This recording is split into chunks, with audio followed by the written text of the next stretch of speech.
치열했던 20대 총선 레이스가 오늘 밤 12시 막을 내립니다.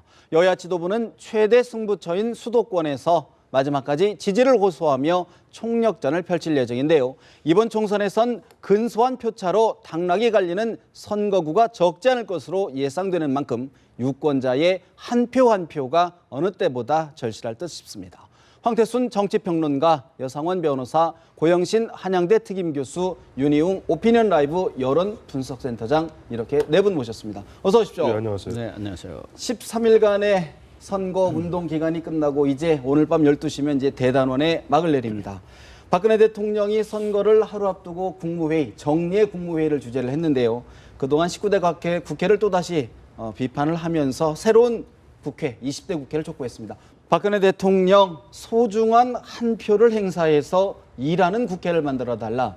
황 의원님, 어떤 의미로 들으셨습니까? 일단 야당이 강하게 반발하고 있죠. 지난주에 보면 이제 미국 갔다 오시면서 그다음에 청주, 이제 전주, 네. 창조경제혁신센터 방문하신 걸 놓고도 사실 야당에서는 굉장히 불편한 이야기를 했었는데 오늘도 참 애매할 거예요. 야당 입장에서도. 박근혜 대통령이 하시는 말씀은 뭐냐니까 진정 국민을 섬기는 20대 국회를 만들어야 된다. 맞는 말씀이죠. 그다음에 민생 안정과 경제 활성화에 매진하는 새로운 국회가 탄생되어야 된다. 네. 맞는 말씀이세요. 특히 중요한 것은 빠짐없이 한 표를 행사해서 일하는 새 국회를 만들어야 할 것입니다. 한 표를 행사. 근데 뭐냐니까 지금 최근에 여론조사를 보면 여론조사 추이가 뭐 중앙선관위에서도 두 차례 걸쳐서 그 결과를 발표했고 또 이번 네네. 11일 날 월요일이죠. 월요일 보면은 리얼미터에서도 발표했습니다만은 지금 놀랍게도 역대 세대별 적극적 투표 의향층의 추이가 묘하게 뒤틀리고 있어요. 과거에는 50 미만으로 적극 투표하겠다는 사람이 한 30% 남짓했던 20대들이 거의 한 20%포인트 이상 올랐고 투표 의사가 높아졌죠. 그다음에 보면은 그동안 적극적으로 투표에 임했던 50대, 60대들이 그야말로 투표를 기피하는 10%포인트 이상 하락했죠. 그러다 보니까 사실 보수층, 특히 새누리당 입장에서는 화들짝 놀랄 수밖에 없는 입장이거든요.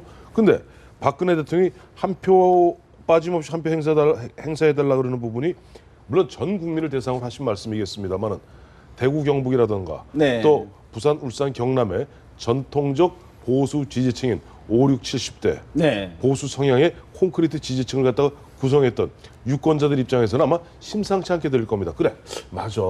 박근혜 대통령을 좀 지켜줘야 되겠어. 2년밖에 안 남았지. 맞아. 지난 3년 동안 이러고 저러고 해서 맞다. 그러니까 야권 예. 입장에서는 지금 화가 날 수밖에 없고요. 없다. 또 하나는 이런 거 있죠. 저는 이 대목에서 한참 사실은 웃었어요. 이거 뭐 국가원수 말씀하시는데 웃어서 죄송합니다만 웃음이 나오는 대목도 있었습니까? 몸과 마음이 무거워서 잠 못 들 때가 많다는 것은 그분의 말씀에 내가 웃었다는 게 아니라 얼마 전까지 진박 감별사였던 최경환 의원, 대구 경북 선거 총괄 위원장이신 그 최경환 의원이 보면 늘 박 대통령이 보면 이러저러한 일 때문에 밤잠을 못 주무신다 하고 얘기했는데 예. 그 말씀을 하면서 오히려 최경환 의원이 했던 얘기가 맞다 하고 인증해 주는 듯해서 사실 약간 좀 웃었습니다. 어떻게 들으셨습니까? 저는 여권 보수층의 결집 효과다 이렇게 분석을 하시는데 그에 앞서서 대통령께서 늘 편안히 주무셔야 합니다. 그리고 몸과 마음이 가벼워야 해요. 대통령뿐만 아니라 보통 사람들도 잠을 잘 자고 몸과 마음이 편안해야 일의 능력을 내놓으시는데 너무 걱정이 많으신 것 같아요. 그래서 그 점이 걱정이 된다는 건 말씀을 드리고 또 하나는 그동안 또 야당이 왜 대통령이 붉은색 계통 옷을 입고 다니냐. 그럼 오늘은 보라색 계통 옷을 입고 나왔는데 그러면 이건 뭡니까? 네. 더불어민주당 비슷한 색 아닙니까? 그러니까 이런 것 가지고 너무 지역적인 이렇게 것 지역적인 것 같고 예. 얘기할 바는 아닌 것 같다 이런 말씀을 드리면서 지금 투표를 독려하시고 예. 지금 이번에 투표가 과거 보면 젊은층이 주로 투표장이 잘 안 가고 노년층이 많이 갔는데 이게 지금 뒤바뀌는 엇갈리고 나오는 예. 점을 좀 염두에 두신 것 같고 또 진정한 사람들을 좀 뽑아달라. 그러니까 이게 진실한 사람 이런 분들을 좀 뽑아달라는 것 아니겠어요? 또 일하는 국회. 너무 지금 국회가 안 됐다. 국회 심판론의 연장선상. 근데 말씀은 상당히 완곡하고 예. 우회적으로 얘기했지만 실질적으로 하고 싶은 얘기는 이 속에 다 담아서 담아있다. 말씀을 했다. 그렇게 평가를 할 것 같습니다. 사실 오늘 국무회의에서 선거 말고 사실 경제 이야기, 안보 이야기도 상당한 비중을 할애를 했는데 여 변호사님, 사실 결국은 이런 부분들이 보수층, 전통적 지지층의 어떤 표심을 호소한 거다 이렇게 들으셨습니까? 근데 제가 볼 때는 박근혜 대통령이 그걸 노리고 했다기보다는 그걸 받아들인 사람이 어떻게 받아들이냐가 중요하거든요. 어떤 메시지라는 게 그 말하는 분의 어떤 그 의도가 중요한 게 아니고, 그것도 물론 중요하지만은 가장 중요한 거는 누가 받아들이느냐. 그게 중요한데, 만일에 지금 아까 황태순 의원 말대로 대구 경북의 어떤 그 영남의 박근혜 유권자들. 대통령에 대한 지지층, 골수 지지층이 받아들인다면 저거는 바로 그대로 받아들이는 거고요. 아까 말씀하신 대로 반대로 받아들이면은 왜 저러냐 그럴 수 있고, 저 생각에는 지금 또 하나는 그 일하는 국회를 만들어 달라. 이게 물론 야당에 대한 비판도 될 수 있는데, 저는 또 한편으로는 지금 대구 경북이 아주 힘들다. 그 친박들이 여기서 박근혜 대통령이 일하는데 발목 잡은 것 중에 하나는 야당도 있지만 그 유승민 의원을 비롯한 비박도 있다. 여기에 대한 심판도 네. 물론 대통령이 그렇게 말씀을 안 하셨는데 받아들이는 입장에서는 그렇게 해석할 여지도 분명히 있다. 이 때문에 대통령께서 오늘 말씀하신 거 아까 황 의원 말대로 원론적으로 다 맞는데 누가 어떻게 받아들이냐에 따라서 완전히 다르게 해석할 수 시각이 있다. 다 다르다. 예, 그렇게 일하는 국회에 오히려 방점이 찍혀 있는 것 아니냐 예, 이런 저는 분석이시네요. 그렇게 봅니다. 네. 예.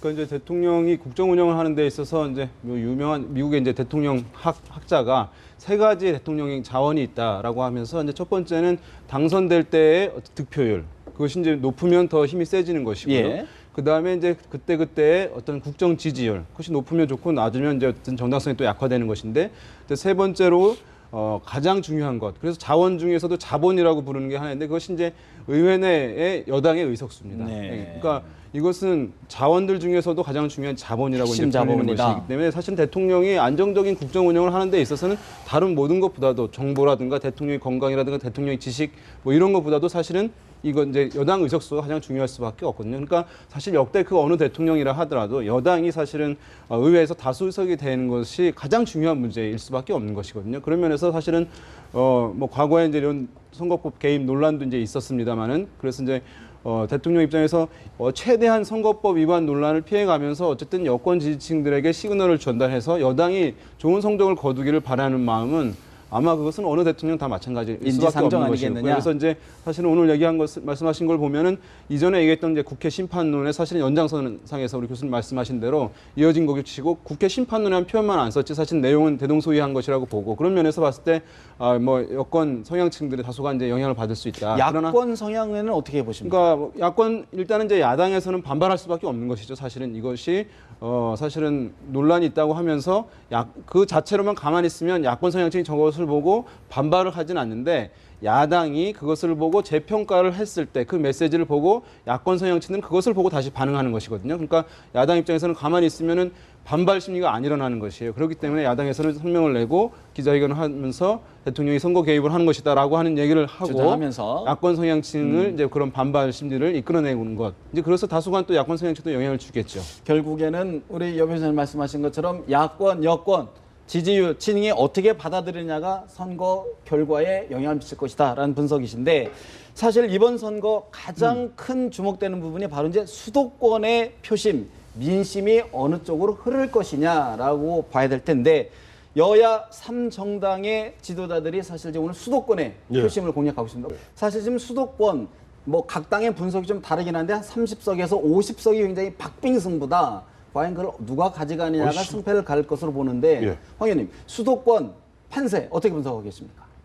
저는 큰 틀로 봤을 때 여태 한 번의 경우를 제외하고는, 한 번의 경우라는 것이 2008년이죠. 2008년 이명박 대통령 정권 출범한 직후에 있었던 18대 총선을 제외하고는 단 한 번의 예외도 없이 수도권은 전체를 100으로 보았을 때 40이 보수 세력이 얻은 최대치입니다. 예. 60이 그다음에 진보 민주 세력들이 버틸 수 있는 마지노선이죠. 예외가 없어요.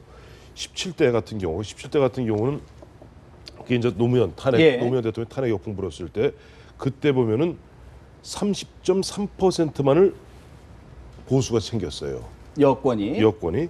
다음에 19대 그러니까 4년 전이죠. 4년 전에 그 당시에 보면은 민주통합당, 통합진보당이 하나가 되고 예. 당시 새누리당이 이제 하나 돼서 사실상 박근혜와 문재인의 첫 번째 힘겨루기 했을 때도 보면은 수도권에서는 112석 중에서 현재가 112석입니다. 예. 새누리당이 43석을 얻음으로써 38.4%를 얻습니다. 그러니까 전 지금도 122석으로 지금 예. 이제 한 10석 현재 늘었습니다만은 수도권. 사실 새누리당이 얻을 수는 최대치라 그래봐야 50석 안쪽이 되지 않겠는가. 왜냐하니까 실제 뭐 지금도 보면 각 당에서 분석하기를 한 50석이 지금 보면 서로 치열하게 예, 경합을 예. 벌이고 있고 한 30석 지역이 초박빙이라고 그러잖아요. 19대도 마찬가지였어요. 112석 중에서 31곳이 5% 미만, 5%포인트 미만, 즉 한 4,000표 미만으로 승부가 난 지역입니다. 그렇기 때문에 네. 초박빙 지역이라서 지금 사실은 보면은 영남은 영남대로, 호남은 호남대로 어느 정도 다 이제 상수화되었어요. 유일하게 지금 같은 변수, 그야말로 변화무쌍한 곳이 수도권이고, 그러나 모르겠어요. 지금 이번의 경우는 다만 예외적인 어떤 우리가 가능성 있는 것이 뭐냐니까 야권이 둘로 쪼개져 있지 않습니까? 예.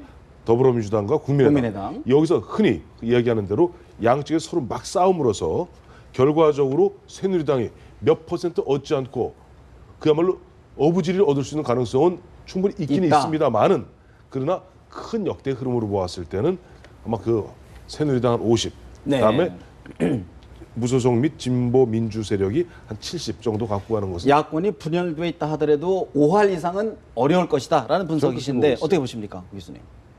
단순하게 보면은 정의당하고 무소속을 대체적으로 한 15석 봅니다.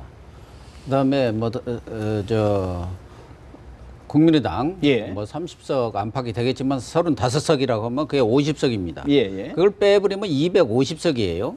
그러면 누가 150과 100? 100을 가져가느냐? 그게 150석에서 과반을 여당이 넘으면은 요 100 아래로 내려가는 거고. 수도권 120석 중에서 아니요, 250석이 예, 250. 남지 않습니까? 예. 그러니까 150, 100으로 이렇게 나눈다고 하면은 여당이 과반이 넘으면 야당은 100석 아래로 내려가는 거고, 여당이 과반이 안 되면 야당 더불어민주당은 100석 100석을 위로.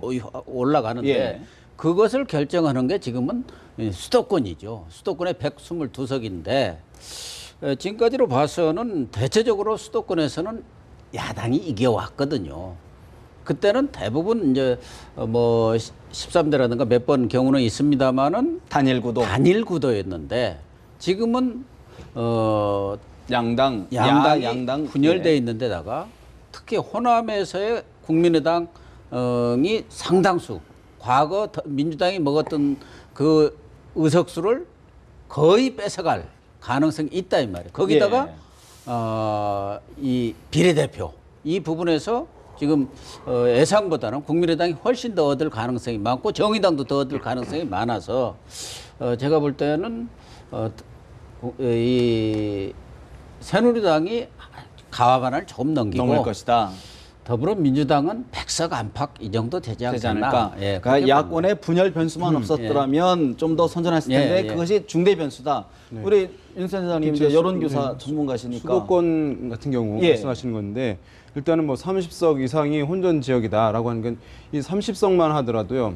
30석을 더 줄여가지고 20석이라 하더라도 이것이 이제 어느 정당은 못 얻는 것이고 어느 정당 가져가는 것이기 때문에 실제 드러나는 의석 격차는 40석이 돼버리는 것입니다. 그러니까 사실은 이 예측이라는 것이 10석 정도만 어떻게 바뀌게 되면 모든 것이 승패가 사실 갈리는? 승패가 갈리고 사실 예측이 무용해지는 상황이긴 한데 그만큼 이제 사실 지금 어려운 것인데 아까 이제 황 의원님 말씀하신 대로 대체적으로 수도권에서 이제 야권이 뭐 우세한 것은 틀림없는 사실이고 그런 면에서 야당이 이제 1대1 됐으면은 야당이 압승이 됐을 수도 있는 그런 분위기였는데 불구하고 지금 어쨌든 변수는 국민의당이기 때문에 국민의당에 대한 지지가 지금 지지율도 상당 부분 이제 우리가 여론조사 공표 금지 전까지 보면 상당히 이제 높아지고 있던 추세였고 또 견고해지고 있는 흐름이었거든요. 그러니까 견고해지고 있는 흐름이라고 하는 것은 야권 성향층이 전략 투표로 하는 것들을 좀 줄일 수 있다는 것을 보여주는 것이에요. 예. 그러니까 국민의당 지지자들이 지역에서도 뭐 정당 투표에서도 동일하게 한 정당을 할 가능성이 높아진다는 것이거든요. 그러니까 문재인 대표가 이제 어제 이런 말을 했지 않습니까? 이제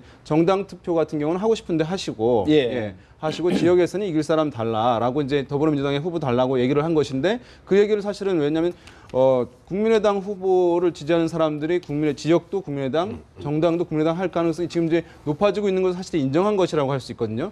그러니까 이것이 이제 어느 정도 범위냐에 따라 가지고 수도권의 이 결과가 달라질 수밖에 없는데 어쨌든 애초에 기대보다는 기존에 이제 학습되었던 야권 성향층의 기존의 흐름과는 다소 다르게 국민의당의 어떤 독자성이 지지층의 예. 독자성이 강화되고 있는 것을 감안한다면 지금 야당의 어떤 일방적인 우위인데 수도권에서 그것이 이제 그 쏠림 현상이 국민의당 변수로 인해서 그 깨질- 쏠림 현상이 상당히 완화돼서 나타날 가능성이 높다. 네. 예, 그런 면에서 봤을 때 어쨌든 새누리당이 기본적인 어떤 50석 넘게 수도권에서 확보를 하게 되면서 과반은 갈 가능성은 여전히 이제 있지 않나 수도권 생각합니다. 120여석 중에 절반 이상은 50석 이상에서 여당의 또, 몫이 될 것이다. 근데 이제 야권 분열 효과를 과연 이제 새누리당이 차지하나 안 차지하지 못하냐 이 문제 아니겠습니까? 예. 근데 지금 그 야권 분열 효과를 논하는 데 있어서 수도권에서 지금 국민의당에서 유력 후보는 안철수 후보하고 지금 김성식 후보나 김영환 후보 정도지 나머지는 경쟁력이 아주 약하단 말입니다. 그렇다면 이때까지 우리가 매번 선거 때마다 얘기했던 게 사표 방지 심리라 그랬는데요. 이게 야권 후보가 강한 후보 둘이 있을 때는 뭐 모르겠습니다만 지금은 좀 이 세 군데를 제외하면 좀 약한 야권 분열이라고 얘기해 보면요. 그러면 이 사표 방지 심리가 과연 어디로 가겠냐? 요 문제가 저는 이 또 하나의 변수가 될 수 결국 있다고 이제 보고요. 교차 투표를 말씀하시는 건가요? 예, 그렇죠. 그럴 가능성이 많다는 거죠. 그래서 그래서 교차 투표라 그러면 국민의당 후보자가 지지자가 그렇죠. 정당은 지역구는 아마 더불어민주당 찍고 민주당하고 그다음 정당 투표는 국민의당 쪽으로 찍고. 갈 가능성이 많다. 아. 왜냐하면 그 국민의당 후보를 갖다가 자기가 지지할 정도로 충성심이 있느냐 그 후보에 대한 이건 아니라고 보이거든요 지금.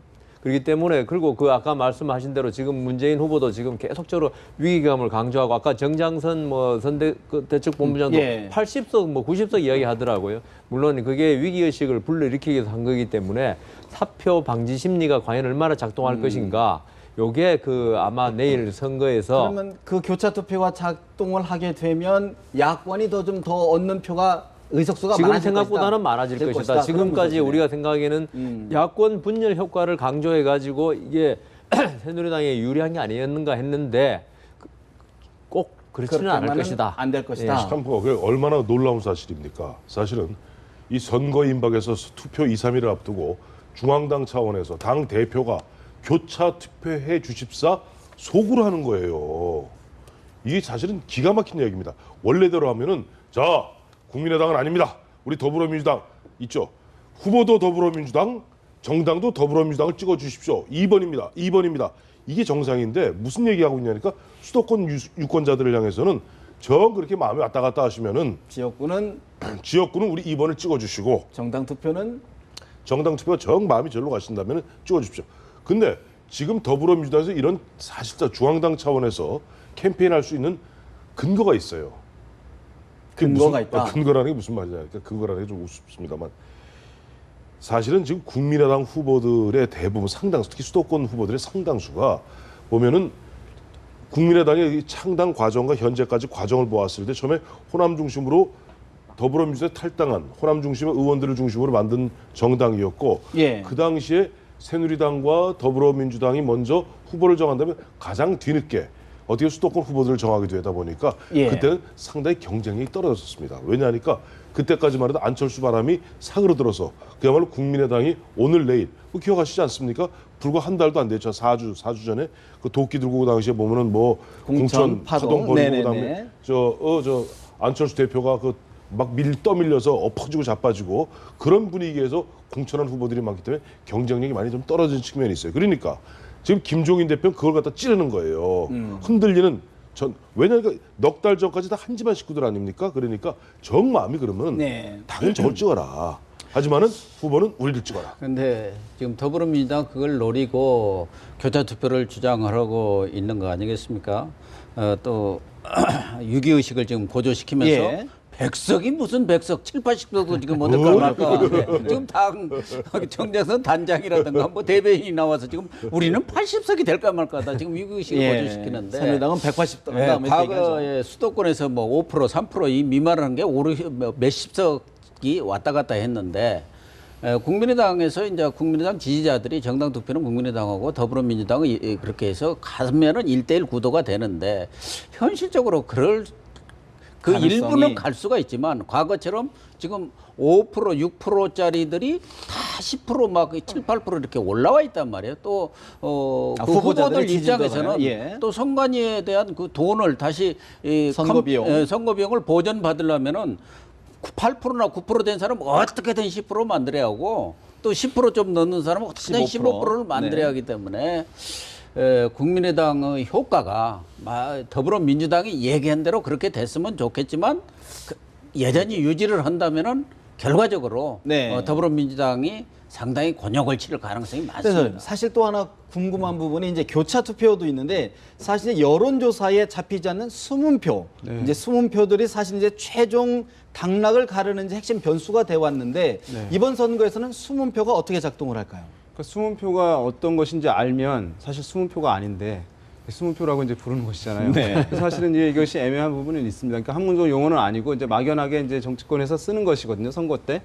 근데 수문표 이제 굳이 얘기하면 두 가지 측면의 수문표가 있습니다. 그러니까 여론조사 방식에서 오는 한계로 인한 수문표가 있고 유권자의 심리 상태의 어떤 특성으로부터 오는 수문표 특성이 있습니다. 그러니까 여론조사 방식은 많이 이제 얘기가 됐습니다만은 가구 전화를 대상으로 하다 보니까 가구 전화가 없거나 또는 귀가 시간이 늦은 젊은층 또는 직장인들, 학생들, 야권 성향층이 좀 표집이 파악하기 어렵다. 덜 잡히게 되니까 실제 결과에서는 이제 야권 후보에게 야당 후보에게 좀 더 플러스를 줘야 되는 것 아니냐라고 하는 측면에서 이제 수문표가 있는 것이죠. 그런데 유권자 심리 상태에서 오는 이제 수문표가 있는데 그것은 무엇이냐면 우리가 이제 사실은 이건 원래는 이런 것이었지만 과거 같은 경우에 나의 어떤 의사를 정치적 예. 의사를 솔직하게 표현했다가 불이익을? 이것이 불이익을 받을지 모르서 내가 의견을 숨긴다. 이 침묵의 나선 이론이라는 데서 이제 나오는 것인데 그런데 이것은 요즘엔 많이 깨졌어요. 왜냐하면 이것이 사실이라고 하면 지금 TK 지역에서 야당 후보나 무소속 후보들 이렇게 지지 표출을 많이 안 할 거예요. 근데 지금 굉장히 자연스럽게 이루어지고 있잖아요. 그러니까 이것은 사실 이제 지금은 사실은 맞지 않는데 다만 이런 건 있습니다. 내가 지지하는 정당이 최근에 너무 좀 부끄러웠던 거예요. 예. 이제 그 지지층들이. 그래서 여론조사에서 물어봤을 때 내가 그 정당을 지지한다고 당당하게 얘기를 못 하는 거예요. 그러면서 약간 이제 철회라든가 이탈은 아닌데 약간 이제 유보해 놓은 상황이죠. 그런 것이 나중에 실제 기표소에 가서는 네. 원래 이제 본심에서 나오는 정치 성향대로 투표를 하게 되는 상태. 그런 면에서 봤을 때는 지금 아까 거는 이제 야권 성향, 지금 이거 같은 경우는 여당에도 일정 부분 수문표가 있을 수 있거든요. 근데 지금까지 선거 결과의 경험칙을 보면 수민표가 보통은 이렇게 좀 웅크리고 있다가 야권에 좀 쏠리는 경향을 보여왔단 말인데요. 네. 그 부분은 이번 선거는 어떻게 보십니까? 아니요, 그래서 꼭 그렇지만 많은 볼 수 않다. 있어요. 과거의 선거에도 꼭 그랬던 건 아니에요. 꼭 이제 여권 성향층에서도 그 지지 표출이 더 극대화돼서 나타나는 경우들도 이제 있었거든요. 그런 면에서 봤을 때 지금은 그러니까 조사 방식에서는 한계는 이제 야권에게 있지만 예, 지금 이제 여권 성향층이 아까 우리가 꾸준히 얘기했던 게 여권 성향층들의 결집도가 지금 낮아졌다 한 얘기도 사실 이걸 같은 말이거든요. 예, 그래서 그것이 의지가 더해지면서 수문표가 표출되는 것인데 그런 면에서 봤을 때는 여권 성향층에도 네. 이것은 일정 부분이 있을 수 있다고 봐요. TK 지역이라든가 이런 데는 그런 면에서 봤을 때 이것은 꼭 어느 한쪽에 일방으로 유리하다 단정하기는 어려운 측면이 오히려 있습니다. 여권 지지층이 숨어 있을 수도 있다라는 말씀이신데 근데 제 생각에는 이번에 예. 이번 선거에서 중요한 거는 그 어떤 정치에 대한 어떤 혐오감, 그다음 무당층 뭐 이런 쪽이 늘어나지 않을까 제 생각에는. 그리고 마침 또 내일 비가 온다 그러네요. 이 비가 온다 그러면은 아주 적극적으로 자기 정치적 의사를 표현하고자 하는 욕구가 있는 분은 모르겠지만 좀 긴가민가 해도 그만 안 해도 그만 이런 분들은 포기하기 십상인데 거기다가 이번에 그 뭐 국민의당은 상대적으로 조금 그 표가 덜 났지만 양당에서 그 공천 과정에서의 어떤 아주 험악한 네, 꼴을 보여줬지 않습니까? 진짜 꼴이라고 그래야 되는데 이게 결국은 그 이번에 50대, 60대가 투표 참여 의사가 낮은 게요. 이때까지 50대, 60대가 그래도 자부심을 가지고 우리나라 경제 발전, 그다음 민주화에는 사회발전. 우리가 그 이바지했다고 생각했는데 그렇게 열심히 투표하고 했지만 나라가 결국은 지금까지 정치가 전혀 발전하지 못하고 매번 공천 파동 뭐 아까 도끼 이야기도 하셨지만 예전에도 뭐 그런 일이 있었다고 그럽니다. 칼까지 소표로 보낸 일까지 있었다고 그러는데 이런 거에 인해서 많은 실망감 네. 이게 과연 내일 그 투표로 바로 연결될 건지 이 부분이 그다음 날씨와 관련돼서 예. 아주 그 관심이 가는 대목입니다. 사실 또 하나 저희들이 이제 마지막 변수로 봐야 될 게 이제 호남의 민심이 어떻게 수도권까지 결국은 영향을 미칠 터인데 문재인 전 대표가 광주, 호남 전함을 방문을 했습니다. 문재인 대표의 이야기를 잠시 들어봅니다. 사표는 안 됩니다. 어부지리는 안 됩니다. 갈라지는 표는 새누리의 것입니다. 정권 교체까지 내다보시고 전국적으로 새누리 독주의 맞설 당으로 표를 몰아주십시오. 국민의당에 투표하는 것은 새누리를 돕는 것입니다. 정권 교체와 멀어지는 길입니다. 배수진, 총선 불출마 배수진까지 친 문재인 전 대표 사표는 새누리당을 도와주는 것이다 라고 주장을 하고 있습니다. 어떻게 들으셨습니까? 갑자기 문득 저 예전 아주 예전입니다만은 92년 저 대선하고 97년 대선이 생각이 나네요. 92년 대선 때 다 지금 저 문재인 전 대표 같은 논리를 당시에 여권에서 썼었어요. 정주영 찍으면 김대중 된다. 97년에는 또 이회창 후보 쪽에서 이인재 찍으면 김대중 된다. 이런 식으로 얘기했는데 그때 한 얘기가 있죠. 김대중 정주영 찍으면 정주영이 되고 이인재 찍으면 이인재가 된다 그랬는데 네. 굉장히 이제 전형적인 네거티브죠. 네거티브인데 그만큼 사실 문재인 전 대표로서는 굉장히 다급한 거예요. 네.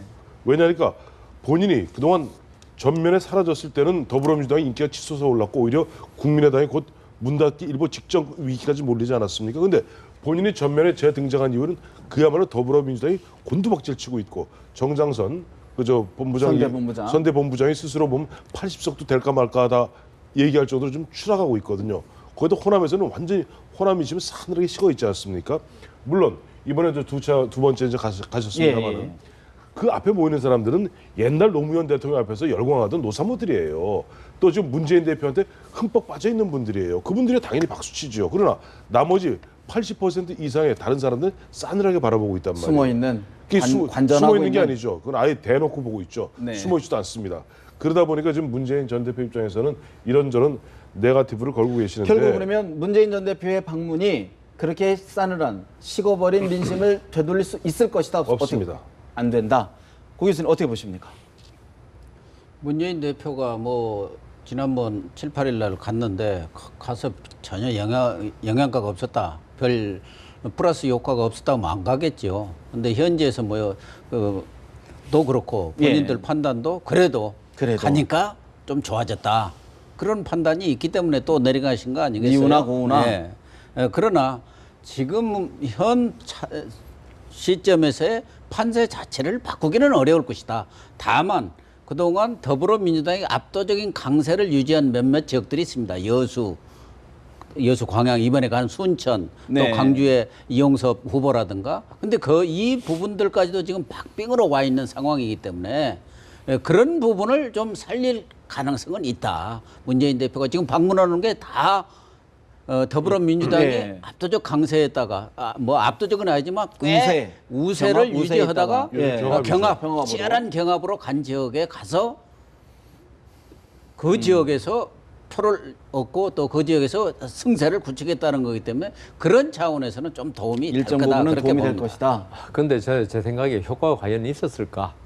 좀 의문인 첫 게요. 번째 방문이요. 네, 왜냐하면은 지금 아까도 우리 수도권 이야기했지만 수도권이 진짜 박빙의 승부를 벌이는 곳이 꽤 많고 여기서 그 더불어민주당이 과연 어떤 성적을 내느냐가 이번 총선의 갈림길 아니겠습니까?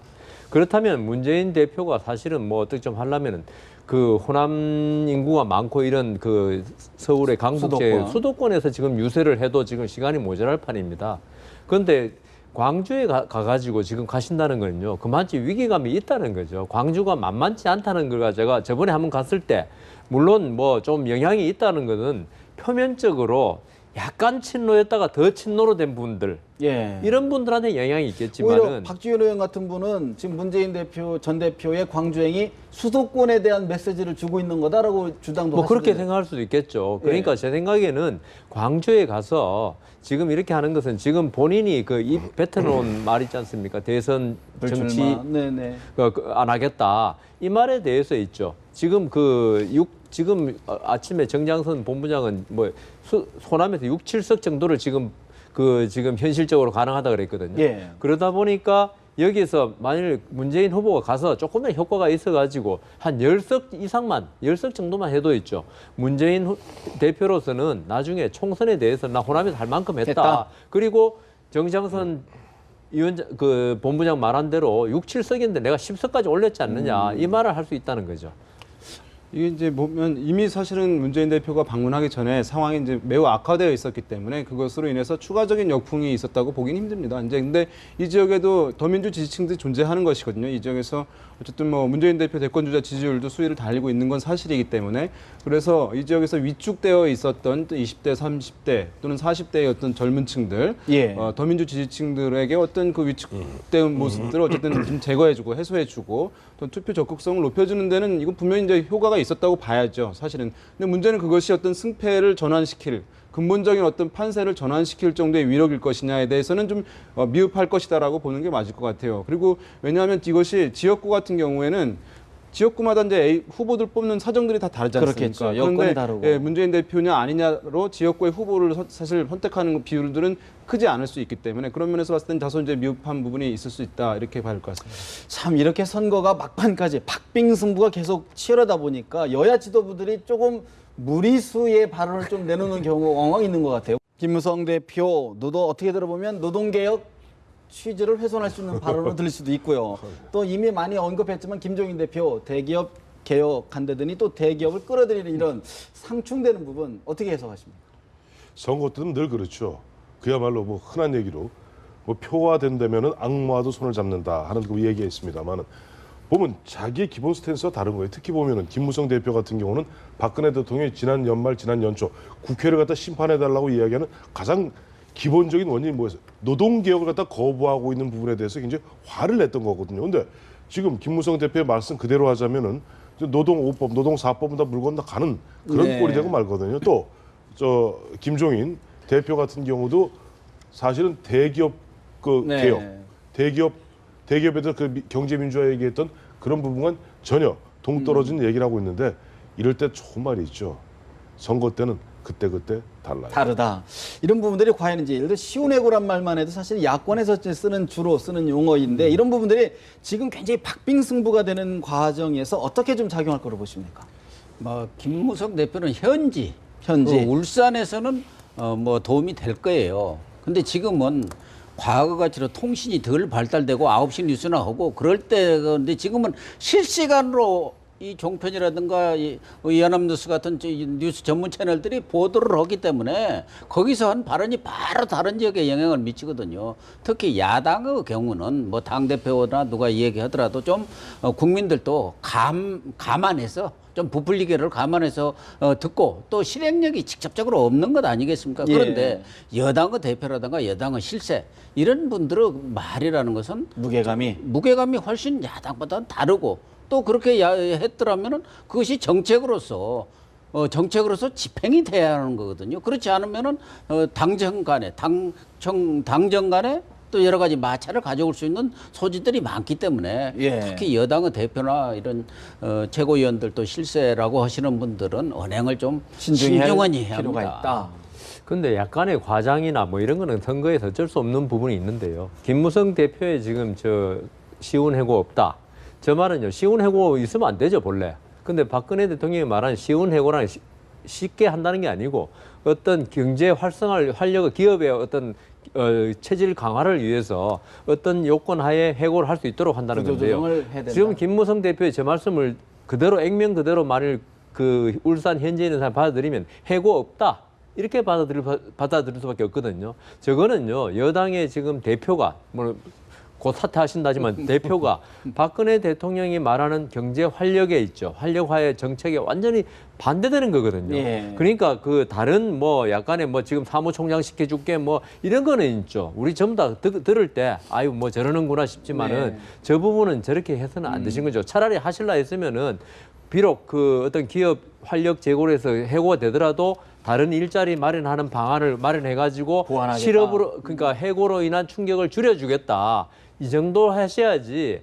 아무리 표가 급하다 하더라도 바로 저렇게 말씀하시면요 누구든지 얼마 전에 박근혜 대통령이 해고 이거 좀 요건을 완화하겠다 그랬는데 저게 뭐냐 네. 이렇게 나오는 거죠. 그리고 총선이 끝난 후에도 어떤 그 박근혜 대통령이 경제 5법 이런 거 할 때 있죠. 저게 예. 분명히 문제가 될 수 있는 거죠. 사료로 근거로 남을 예. 수 있다. 그런 말씀이시군요. 네, 뭔가 뭐 당선되고 보자, 당선시키고 보자라고 하는 이제 단기적 시야에서 나오는 이제 발언이라고 할 수 있는데 사실은 이제 이런 정도의 발언은 그 대선에서 사실 나올 수 있는 문제인데 지역구 차원에서 이제 이것을 한다는 예. 게 맞지 않을까? 상당히 나름의 메가 공약인데 그것이 이제 유권자들이 그렇게 또 믿지는 않는 거라고 보여요. 이제 과거 같은 경우에는 사실 이것이 굉장히 논란이 됐을 수 있었겠죠. 지금 보도는 되긴 하지만 실제적으로 어떤 선거에서 주요한 쟁점이 되면서 이것이 막판에 이슈화 되는. 될 수 있는데 지금 보면 어떤 이제 유력 정치인들의 막말이라든가 또 지금 이렇게 이제 기존의 정당의 기조랑 다른 발언들을 내놨는데 불구하고 보도되지만 크게 쟁점과 이슈가 되지 않는 것은 유권자들의 어떤 정치권, 정당, 정치인에 대한 기대치가 매우 낮게 지금 형성이 되어 있는 거예요. 예. 그리고 유권자들도 이번 선거에 대한 민감도가 매우 높게 결집되어 있는 것이 아니라 굉장히 느슨하게 연계되어 있는 상황 정도이기 때문에 네. 사실 쟁점이 될 만도 남을 사안인데 불구하고 이렇게 좀 흐지부지되어 있는 것은 어떤 정치가 불신받고 있는 한 단면을 보여주고 있는 것이다. 사실 역으로. 지금 저희가 우리 김무성 대표 얘기를 하고 있는데 이번 총선 결과에 따라 사실 여야 대권 주자들의 운명도 갈릴 수밖에 없는 상황이거든요. 아, 당연하죠. 고 교수님, 사실 네. 김무성 대표 과반 이상을 만약에 획득하게 된다, 새누리당이 그럼 대권 주자로서의 어떤 입지를 굳힌다 이렇게 봐야 될까요? 과반 중에서 특히 수도권에서 뭐 수도권에서. 지금 대체적으로 수도권에서 그래도 과거의 전례를 비춰보면은 야당이 이기지 않겠느냐 그렇지만 120석에서 반 비슷하게 해서 수도권에서 승리에 큰 원동력이 됐다. 예. 한다면은 김무성 대표로서는 대권 가도에 큰 힘을 받을 수밖에 없는 것이죠. 그 반대라면요? 예. 그 그 반대라면은 뭐 어려울 수밖에 없죠. 당권이 그러면 예를 들어 새누리당의 당권이 요동칠 수 있다. 아 그렇죠. 뭐 당권은 뭐 뿐만 어차피 아니라, 김무성 네. 대표가 나가는 건 아니고 대권 나갈 분들은 1년 6개월 전에 물러나게 되어 있어서 어차피 6월에는 물러나야 해요. 6월 20일에는. 예. 그러나 대권 그 경선에 들어가는 그 과정 속에서 여러 대권 후보들이 김무성 대표로서는 안 안 된다. 된다는 그런 논리들을 충분히 제기할 수가 있는 것이죠. 그렇게 되면은 여권의 어떤 권력이라든가 지형이 상당히 재편될 가능성이 정도 있죠. 있다. 저는 과반을 얻더라도 있죠. 어디서 어떻게 얻어서 과반이 되느냐가 중요하다고 생각합니다. 우선 부산에서는 사실 좀 많이 얻어야 돼요. 김무성 대표로서는. 네. 왜냐하면 나중에 대권 가도에 자기 원군이 될 사람은 사실 부산에서 이번에 사실 공천 과정에서 부산 지역 후보들은 김무성 대표가 살려줬다는 이야기를 많이 하지 않습니까?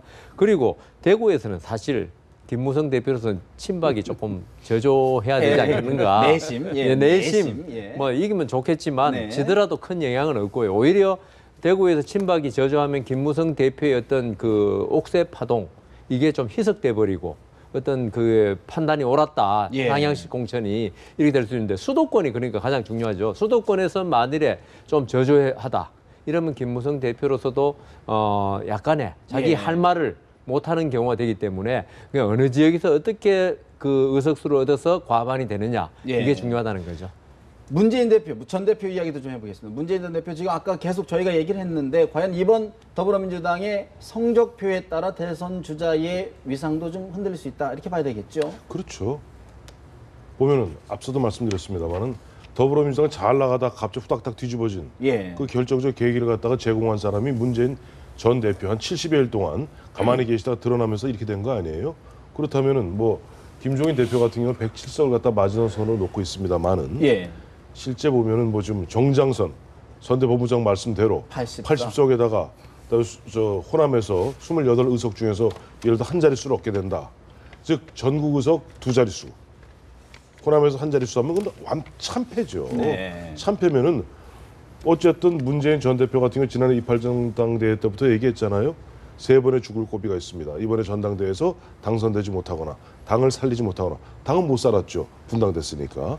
그다음에 4.13 총선에서 이기지 못한다면 얘기했고 또 연초에도 금년입니다. 네. 신년 기자회견에서도 이번 총선에서 어떻게 의미 있는 성적을 거두지 못한다면 나의 역할은 여기서 끝이다 얘기했어요. 그 약속을 지켜야 돼요. 지킬 수밖에 없는 지킬 상황입니다. 수밖에 없는 것이 예. 다른 사람들이 가만히 있겠습니까? 결국에는 문재인 대표의 어떤 야권 지형 요동칠 것이다. 지금 이제 야권에서 상당히 뭐 여러 주자가 많이 있긴 합니다만은 근본적인 어떤 변화가 없는 것은 문재인 대표가 한 약 20% 정도의 대권 주자 지지율을 가져가고 거기에 또 안철수 공동대표도 한 10% 가까이 얻고 있기 때문에 사실 다른 주자들이 진입할 수 있는 공간 자체가 없는 상황입니다. 그래서 사실은 어떤 더불어민주당의 성적표 상당히 좋게 되면 야권의 어떤 지형 자체가 변화는 없을 거예요. 대선 주자들의 경쟁 시장 자체가. 그런데 문재인 대표가 상당히 이제 100석 미만 예. 더불어민주당이 갖게 되고 호남에서도 일당을 내주게 되고 하면 내상이 이제 불가피하거든요. 그렇게 되면 문재인 대표가 주춤하게 되고 빠지게 되면서 새로운 이제 공간들이 그때 형성되는 것입니다. 그러면 그때 손학규든 또는 김부겸이든 이런 새로운 주자들의 이제 진입할 수 있는 공간 자체 안희정이든 생기는 것이거든요. 그렇게 될 경우에는 어떤 야당의 야권에서의 대선 주자 그 경쟁 구도 자체가 지형 자체가 근본적으로 재편될 가능성도 성이- 배제할 수는 없어 보입니다. 뭐 같은 말씀인데요. 문재인 대표로서는 호남에서 패배하든가 백석이 또 안 되든가 그렇게 되면은 김종인 대표 오고 손잡고 집으로 가시는 길 외에는 다른 방법이 없습니다. 어차피 김종인 대표는 107석 안 되면은 뭐 비례대표도 그만두신다고 했고 예. 문재인 대표는 지금도 현재 국회의원입니다만 불출마를 했기 때문에 두 분 다 배지가 없는 분들은 정치판에서 별 영향과 효용성이 없는 분인데 네. 거기다가 지금 문재인 대표라는 게 대권 주자로서 네. 친노와 친문의 확실한 오너로서 영향력을 행사를 하는데 만약에 호남에서 완패를 하고 네. 또 전국 선거에서 100석도 못 얻었다고 한다면 더불어민주당 내에서 아마 상당한 원심력들이 작용할 겁니다. 그렇다고 그 틈을 제가 볼 때는 제일 네. 먼저 손학규 대표가 숟가락을 치고 올 연결하고 것이다. 올 겁니다. 그렇다면요. 문재인 전 대표하고의 사실이면 반비례 관계라고 할까요? 안철수 지금 국민의당 대표의 관계는 어떻게? 저는 안철수 대표가 이번에 35석 뭐 그 정도 30석을 넘어서는 것 하나고 정당 투표에서 말하자면 예. 경우에 따라서는 비례대표가 이 국민의당이 더불어민주당을 앞서갈 수도 있단 말이에요. 그렇게 되면은 안철수 대표로서는 충분한 명분을 갖고 앞으로 야권 재편 과정 속에서 주도권을 행사할 가능성이 아주 높다고 높다. 봐야죠. 어떻게 보십니까? 그러니까 그 우리나라 그 진보가 있죠. 네. 대통령이 되는데 호남에서 90% 이상의 득표를 하지 않고는 된 적이 없습니다. 뭐 노무현 대통령, 김대중 대통령 다 그렇듯이 아무리 영남 쪽 사람이라도 호남에서 92% 이상을 얻어야지 됐거든요. 인구 구조상도 그렇지 않습니까? 영남이 훨씬 인구가 많기 때문에 그래서 그 문재인 지금 대표 더불어민주당으로서는 있죠. 그 전체적인 100석 이것도 중요하지만 더 중요한 거는 호남에서 과연 일당 자리를 일당도 그냥 뭐 비슷비슷한 1, 2등이면 괜찮은데 예. 만일에 지금 그 더불어민주당이 만일 국민의당에 참패를 한다. 그러니까 거의 뭐 10석 이하 이런 식으로 된다 이러면요. 결국은 호남의 민심이 안철수를 왜냐하면 지금 정당에서 국민의당은 안철수당이라고 봐야 되거든요. 안철수 대표에게 어떤 대권에 대한 마음이 가 있다 이렇게 봐야 되기 때문에 그래서 지금 문재인 대표가 안 그래도 그 호남을 계속 내려가는 것도 그 이유가 그러네요. 있다고 저는 생각합니다. 사실 야권 내에 여야의 잠룡들이 여러 분 계십니다. 사실 네. 이제 종로에 출마한 오세훈 전 서울시장, 또 김부겸 전 의원 등등도 이번 선거 결과에 크게 좌우될 수밖에 없는데 듣는 상대방들이 기분 나쁘겠어요. 잠룡은 아니죠. 오세훈, 네. 정세균. 정세균. 그러니까 이 두 분 중에 정세균. 누가 돼도 네. 대권 주자예요. 네. 저쪽에 대구의 김부겸, 김문수. 왜냐하니까 이게 네. 많은 분들이 좀 정세균 잘 지적해 주셨습니다. 예. 정세균 전 대표가 굉장히 연세가 많은 것으로 아는데 김무성 대표가 한 살 차이예요. 왜가 정세균 전 대표가 하도 오래전부터 당 대표도 하시고 그래갖고 네. 저분이 굉장히 연세가 많다고 생각하시는 분이 굉장히 많더라고요. 근데 1950년생이고요. 김무성 대표가 1951년생입니다. 예. 한 살 차이입니다. 그리고 이런저런 그리고 아까 우리 여 변호사님 말씀이 지금 호남의 민심이 안철수를 대권 주자로 미는 것 아니냐인데 거긴 전 조금 회의적이에요. 예. 지금 호남의 민심이 정확히 하면 문재인이 아니라는 것이지 안철수가 기라는 게 아니에요. 반대작용이다. 그렇죠. 안철수가 기라는 것이 아니고 이번 선거 결과에 따라서 가정하여 만약에 손학규, 정세균, 아까 말씀하셨던 대구 경북의 김부겸 이 사람 안철수 거기다 손학규. 뭐 손학규 했고요. 예. 박원순, 안희정. 다 포함할 수 있는 거예요. 그 포함해서 좌우지간 그 통합의 틀을 갖고 얘기할 겁니다. 근데 지금 이 순간에 야권 호남에서 얘기하는 것은 딱 한 가지예요. 문재인은 아니다. 지금 어쨌든 이제 서울 종로에서 말씀하신 이제 오세훈 전 시장과 정세균 전 대표 치열하게 다툼하고 있는 상황인데 그래서 누가 될지는 알 수 없는 상황이고 굉장히 박빙승부로 이제 가고 있다는 하는 상황인데요. 여기서 이제 어쨌든 오세훈 전 서울시장이 진입을 하게 된다 의회 내로 그럴 경우에는 사실은 여권 같은 경우는 김무성 대표의 지금 독주 체제에서 경쟁 체제로 바뀌는 것이고 그런 면에서 봤을 때 상당히 큰 변화를 가져올 수 있는 것이죠. 근데 만약에 의회로 진입하지 못하게 될 경우에는 어떻게 보면 단기적으로는 네. 김무성 대표 체제가 더 약간은 강화될 할수 가능성도 있고, 이제 있을 수 있는 거죠. 오세훈 전 시장도 정계 복귀가 더 더뎌질 수 있다. 그렇습니다. 그런 분석이고요. 사실 이번 선거 워낙 박빙승부이다 보니까 사실 날씨 부분도 사실 굉장히 좀 초점인데 내일 약간의 비가 온다는데 그럼에도 불구하고 많은 부분들 유권자들 소중한 한 표 행사해 주시길 당부해봅니다. 거기에 대해서 한마디만 할게요. 짧게 해주십시오. 예. 권리 위에 낮잠 자는 사람은 법이 보호하지 않는다. 알겠습니다. 선거권을 행사하지 않으면 국가가 보호하지 않습니다. 유권자들이 새겨들었을 것 같습니다. 내부 말씀 여기서 듣겠습니다. 고맙습니다.